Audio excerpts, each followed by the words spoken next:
a potential back to work legislation, a confidence vote would make Jagmeet put his money where his mouth is, and he would have to decide what's more important, workers' rights or his golden pension.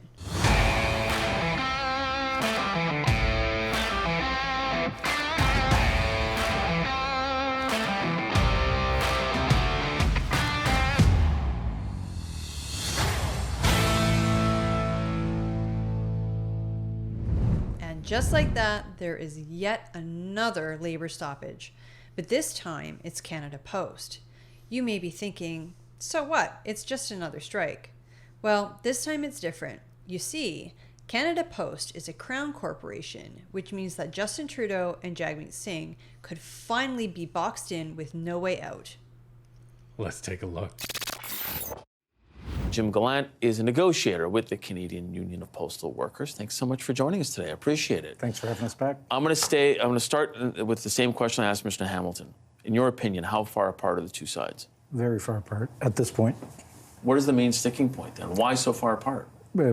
Canada Post has an idea that they're going to part-time the workforce at Canada Post. They use the word gigify to say that they weren't doing it, but they've asked for about 30% of the workforce that exists now to turn into part-time people that would be scheduled for about 4 hours a day and would be required to work up to 30 hours a week.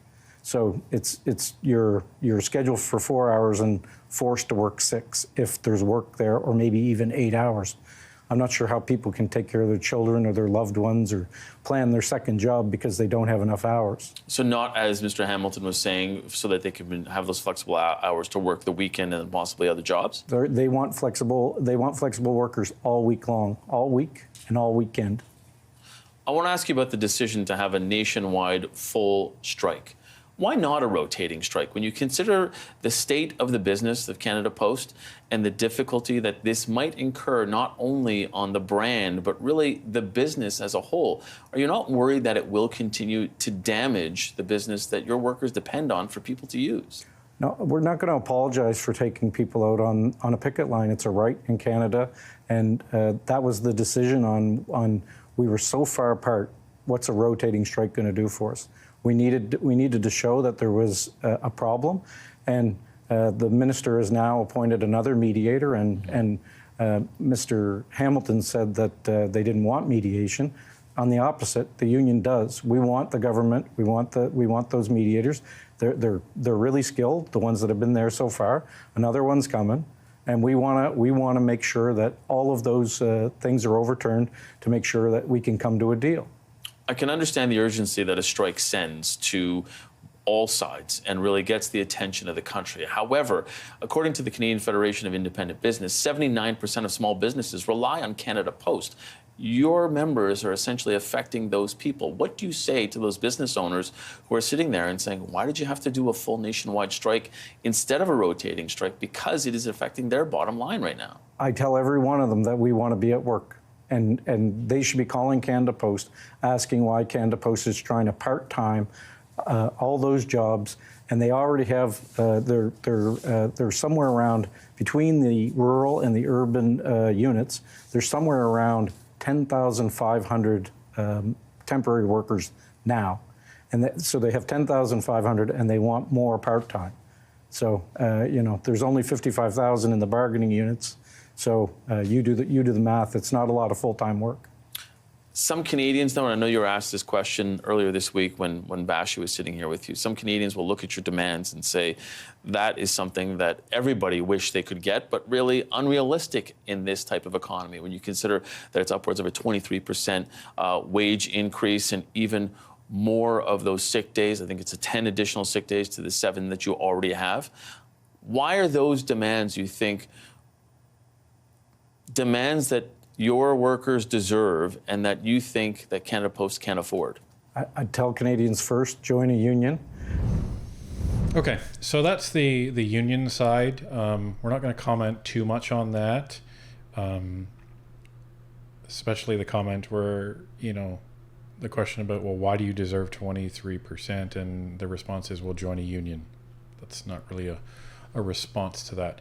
But anyhow, wanted everybody to just get a sense of what the union's Position is Yeah. on this, because it's very far apart from what Canada Post is.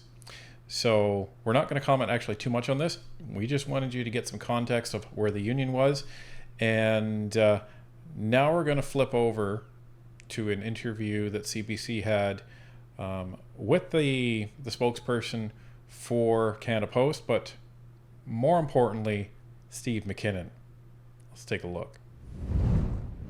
Canadians can expect major postal delays as more than 55,000 Canada Post employees began strikes today. Negotiations fell apart between the union and Canada Post after almost a year of talks, leaving deliveries on hold just ahead of the holiday season. Canada Post says this move is a step in the wrong direction. We got to get it done. We don't want mediation. We want to sit down and hammer out, because if you look at what we're offering, it's about building a path forward so we can build a more sustainable postal system. Right. And the best way to do that is to agree on what that looks like, so that then we can attack the competition together after that. Fighting between ourselves, shutting the whole postal system down, putting up a close sign at the postal system at this time of year is a big step in the wrong direction. Says the federal government says the only path right now to resolution is through negotiations. Stephen McKinnon is the Minister of Labour, and he joins me now. Minister, welcome back to the show. Good evening, David. So you've had mediators at the table with Canada Post and its union trying to get a deal. It didn't work. There's a full-blown strike now. So what can the federal government do? Well, it hasn't worked yet. Of course, mediators will continue to try and assist these parties in bridging what I do have to characterize as significant differences. There are a number of issues that remain to be negotiated that the parties will have to bridge in what is in some cases a significant gulf. But we, of course, are sparing no effort with respect to the resources of the Labour Department and the Labour program in trying to facilitate a collective agreement. You've used binding arbitration, or used the Industrial Relations Board to lead to binding arbitration for rail lockouts and port lockouts. At what point do you consider doing a similar measure for what's happening with the mail service? Well, I would never rule out any tool that the Canada Labour Code offers the Labour Minister, but what I will say is that for now and for the foreseeable future, we believe that this dispute belongs at the bargaining table with the services of some of the best mediators in the world assisting them. It's not a secret, David, that Canada Post is, in terms of its business model and the business environment it exists in, has undergone a number of transformations. So we have to ensure an environment where within that, the aspirations of the union and the workers are met, but also the business objectives of the corporation. That's the essence of any collective bargaining, and it's a challenging environment, but it's one that we remain persuaded needs to be settled at the table. Okay. So I think that gives us a better picture of what each side is arguing. However, I think Canadians, at least I know I can speak for myself, I'm frustrated that these corporations, or now crown corporations, can hold Canadians hostage because they have a monopoly in the market. Look at the rail and the port strikes. Those threaten to destroy our economy. And now you have the Canada Post strike, which is threatening small businesses, including Northern Perspective, because we can't access our post office box right now.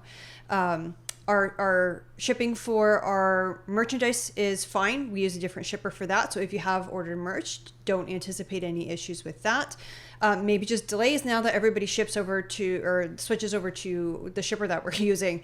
But it's frustrating. I think Canadians have every right to be frustrated, and not even at the employees or the employer.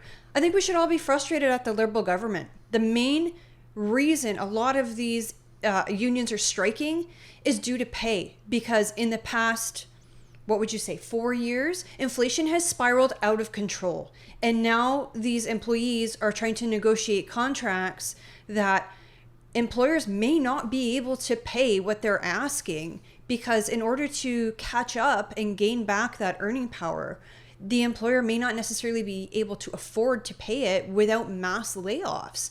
And that this upset to our economy and this wild inflation is all caused by the Justin Trudeau government.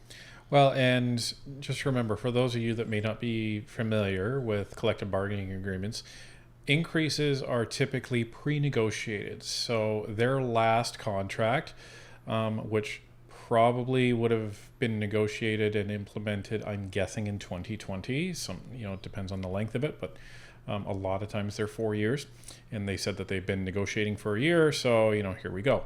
But it depends on what was negotiated. Usually they will try to build in increases that are matching inflation. But now they're trying to catch up, right? Well, correct. So their increases they were getting during hyperinflation was obviously significantly not enough. behind. Yeah. Now, a lot of people working in private are saying, what are you crying about? We don't even get any increases. But that's not the point, right? The point is that this is the reality inside the government for crown corporations and government unions.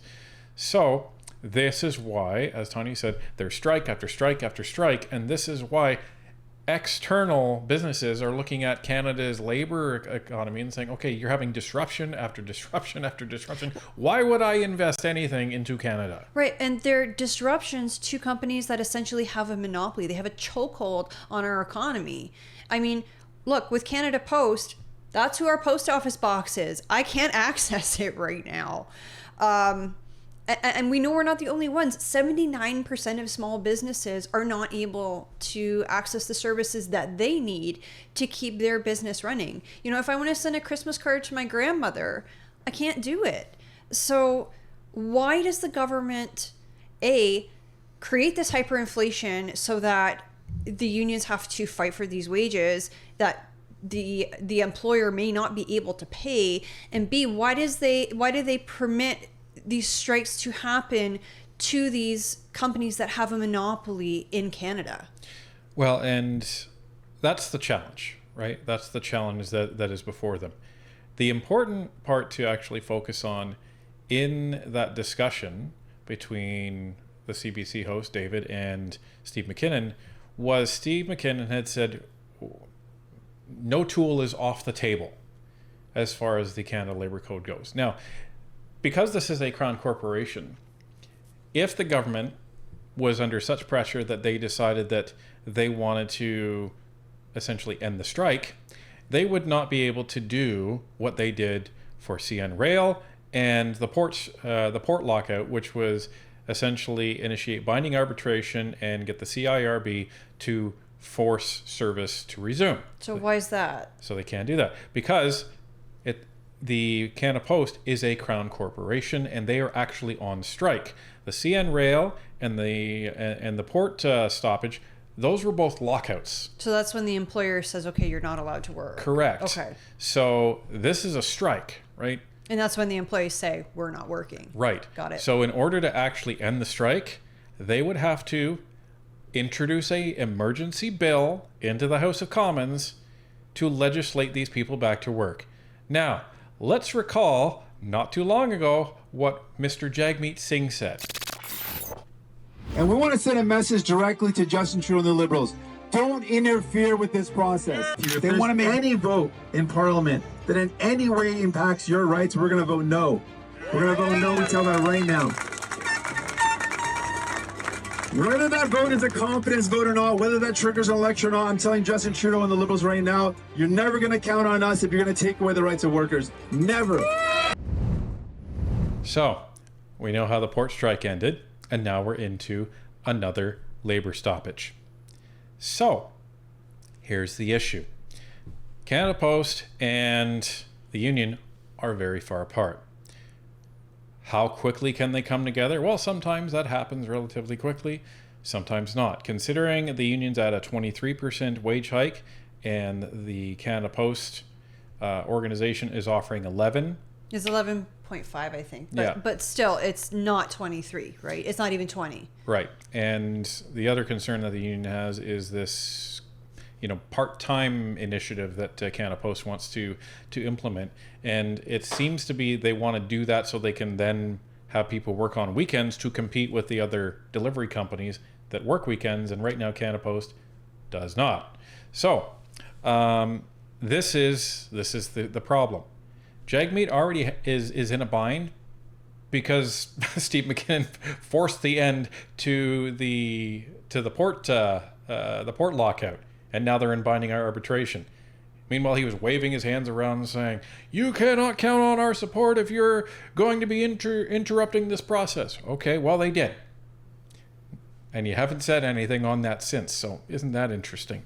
But now we're going back to the House of Commons, and we're going into Christmas. This is where many businesses will be significantly impacted by a strike when it comes to Canada Post. Well, and I imagine many lobbies are going to be contacting their MP and booking appointments and saying, we can't ship our goods out. This is affecting our bottom line during the busiest season of the year. And we're already getting hit by your carbon tax, and we're already getting hit by all these other increases in the cost of doing business. So we absolutely have to have Canada Post working so we can survive until the new year. So Trudeau and McKinnon are going to be in a bind because they're going to be under a ton of pressure to end the strike. Jagmeet is going to be under a ton of pressure because he has said on many occasions he will never support the Liberals if they keep interfering in labor disputes. Well, they already did in the port strike, and they could potentially again when it comes to a potential legislation to get the Canada Post workers back to work. Now, this is going to be interesting. Let's say that happens. So the Liberals probably, this is the irony, they would probably have no choice but to make this a confidence vote. And why is that? Because if they did not, they know that Jagmeet Singh would vote against it, meaning that vote would most likely be defeated in the House, and then they're screwed. So they would have to count on the fact that the NDP don't want an election until After February? Let's say, for example. Just spitballing there. So then they would have to force Jagmeet to choose whether or not to support that. And if he supports that, then he is voting against workers and reneging on these promises that he voiced in public multiple times. Right. So they're making a potential back to work legislation a confidence vote would make Jagmeet put his money where his mouth is, and he would have to decide what's more important, workers' rights or his golden pension. Right. So this could really quickly, folks, turn into a fascinating game of chicken between Justin Trudeau and Jagmeet Singh. And not only Jagmeet Singh, because the rest of the NDP is probably going to want to stick with the workers. But Jagmeet Singh may not want to. Yeah, especially because last time we looked at the two possible ridings that he could move into, because remember, his riding's been split into two and combined with kind of the other ones around them because of the boundary redistribution. So either riding that he could potentially go into right now, they're both polling towards conservative. So the more this ratchets up, the worse it could get. And on the Liberal side, the longer they wait to actually put through this confidence vote, the more likely the NDP will actually not support it because it gets closer and closer to the magic day of February. So it's going to be a fascinating end to the Canada Post strike. And the Liberals must be absolutely praying that they can actually get a deal. Who knows? They may put the hammer down and said, give them what they want in order to get out of this. Because if they don't, it's a game of chicken, and either way, it's going to be one of Jagmeet or Justin Trudeau is going to lose, and lose big.